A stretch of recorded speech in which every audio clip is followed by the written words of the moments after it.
എവിടെയാണോ നന്മ നിറഞ്ഞ പ്രവൃത്തി നടക്കുന്നത് അവിടെയാണ് ഈശ്വരൻ്റെ സാന്നിധ്യം ഉണ്ടാവുക എന്നുള്ളതാണ്. അമ്പലങ്ങളിലോ പള്ളികളിലോ മോസ്കിലോ ഒക്കെ പോയി കമിഴ്ന്ന് വീണ് സാഷ്ടാംഗ പ്രണാമം ചെയ്യുന്നത് കൊണ്ട് മാത്രം ഈശ്വരൻ്റെ ഒരു സാന്നിധ്യം അനുഗ്രഹം നമുക്കുണ്ടാവില്ല.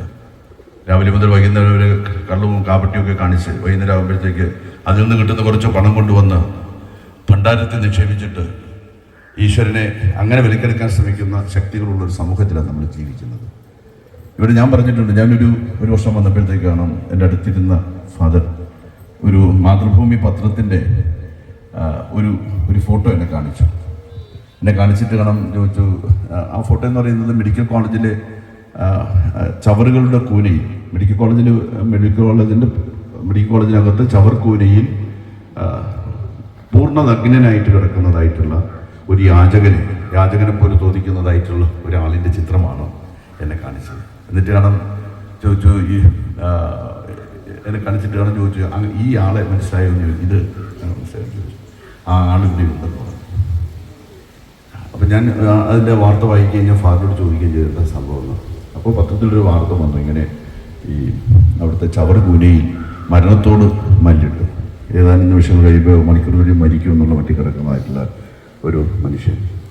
അവർ പോയി അയാളെ എടുത്തുകൊണ്ടൊന്ന് കുളിപ്പിച്ച് വൃത്തിയാക്കി വസ്ത്രം ധരിപ്പിച്ച് മരുന്ന് വെച്ച് കെട്ടി ഒക്കെ തന്നെ കുറച്ച് വർഷങ്ങൾക്ക് മുമ്പാണത്, 4-5 വർഷത്തിന് മുമ്പാണെന്ന് എനിക്ക് തോന്നുന്നു. അയാൾ ഇവിടെ ഉണ്ടെന്ന് പറഞ്ഞപ്പോൾ ഞാൻ മുന്നോട്ട് വരാൻ പറഞ്ഞപ്പോൾ ഏറ്റവും പിന്നിൽ നിന്ന് പുള്ളി മുന്നോട്ട് വരുന്നുണ്ടായിരുന്നു. എഴുച്ച് നിൽക്കുന്ന ഈ മനുഷ്യൻ, അദ്ദേഹം ഏറ്റവും പുറകിൽ നിന്ന് കണ്ട് മുന്നോട്ട് വരുന്നുണ്ടായിരുന്നു. സത്യത്തിൽ ഞാൻ അത്ഭുതപ്പെട്ടു പോയി. ആ പത്രത്തിലെ ആ കാഴ്ചയും ഈ മനുഷ്യനും തമ്മിലുള്ള വ്യത്യാസം.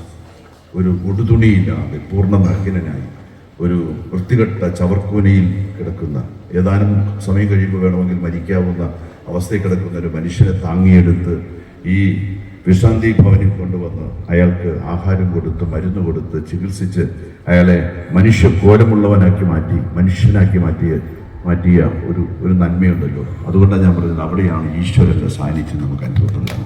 ആരാണ് ഈശ്വരൻ ചോദിച്ചാൽ ഈ പുണ്യപ്രവൃത്തി ചെയ്യുന്നവരാണ് ഈശ്വരന്മാരെന്ന്. ഇവിടെ സത്യത്തിൽ എവിടെ നിന്നൊക്കെയാണ് ഈ അമ്മമാരെ കിട്ടിയതെന്ന് ചോദിച്ചാൽ പോലീസുകാർക്ക് അറിയാവും. മിക്കവാറും പോലീസുകാർ കൊണ്ടുവന്ന് കൊടുക്കുന്ന അമ്മമാർ അല്ലെങ്കിൽ അച്ഛന്മാർ, ജീവിതത്തിൽ എല്ലാവരും തള്ളിക്കളഞ്ഞ പാവങ്ങൾ, അവരെ കൊണ്ടുവന്ന് ശുശ്രൂഷിച്ച് സ്വന്തം മക്കൾ കൊടുക്കാത്ത സ്നേഹമാണ് യഥാർത്ഥത്തിൽ ഈ അച്ഛനമ്മമാർക്ക് ഈ കാരുണ്യ വിശ്രാന്തി ഫലം കൊടുക്കുന്നത്. ആ നിലയിൽ ഏറ്റവും വലിയ പുണ്യപ്രവൃത്തി ചെയ്യുന്നതായിട്ടുള്ള ഈ മനുഷ്യസ്നേഹികളായിട്ടുള്ള ഇവരോടൊപ്പം ചേർന്ന് നിൽക്കാനും കുറച്ചു നേരം അവർക്ക് സന്തോഷവും ഒക്കെ നൽകാനും ഒക്കെ നിങ്ങൾ ശ്രമിച്ചു. ശ്രീകാന്തിനെ പ്രത്യേകിച്ച് ഞാൻ അഭിനന്ദിക്കുകയാണ്. ശ്രീകാന്ത് നമുക്ക് എല്ലാവർക്കും അറിയാവുന്നതുപോലെ കാമിയോ എന്ന് പറയുന്നതായിട്ടുള്ള ഒരു വലിയ ഓർഗനൈസേഷൻ നടത്തുന്ന ഒരാളാണ്. അങ്ങനെ എല്ലാറ്റിൻ്റെ മുന്നിലൊന്നും വരാറില്ല, പിന്നിൽ മാത്രം നിൽക്കാൻ ആഗ്രഹിക്കുന്ന ഒരാളാണ്. പക്ഷേ ശ്രീകാന്തിൻ്റെ താല്പര്യം ഈ കാര്യത്തിന് വേണ്ടി ഇങ്ങനെ ഉണ്ടായി എന്നുള്ളത് സന്തോഷമാണ്. ഇവിടെ വളരെ പ്രശസ്തരായിട്ടുള്ള സിനിമാ രംഗത്തെ പ്രമുഖരായിട്ടുള്ള ആളുകളാണ് ഇന്നത്തെ ഈ പരിപാടിയിൽ പങ്കെടുക്കുന്നതിന് വേണ്ടി എത്തിച്ചേർന്നിട്ടുള്ളത്. എല്ലാവർക്കും എൻ്റെ ഹൃദയം നിറഞ്ഞ നന്ദി അറിയിക്കുന്നു. എല്ലാവർക്കും